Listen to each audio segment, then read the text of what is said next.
Why does your scanner show the P2042 engine code? And what does it mean? P2042 is a diagnostic trouble code for the Reductant Temperature Sensor circuit.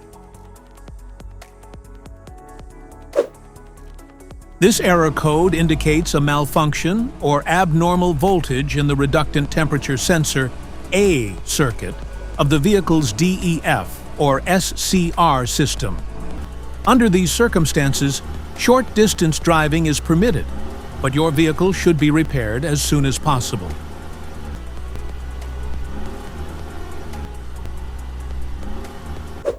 So, what causes this imbalance? Here are the most common culprits.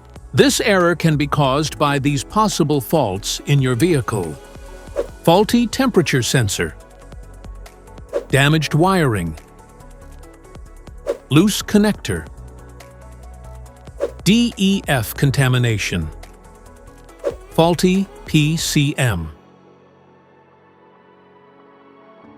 Each DTC code corresponds to a specific issue in your vehicle. This error code occurs in any OBD2-equipped vehicle, especially in those manufactured since 1996, and it is commonly found in vehicles like Chevrolet, Dodge, Audi, and Volkswagen. If you want to fix this error code, let us know in the comments section. We will definitely make the video on your demand. If you like this video, don't forget to subscribe to our channel. Thanks for watching.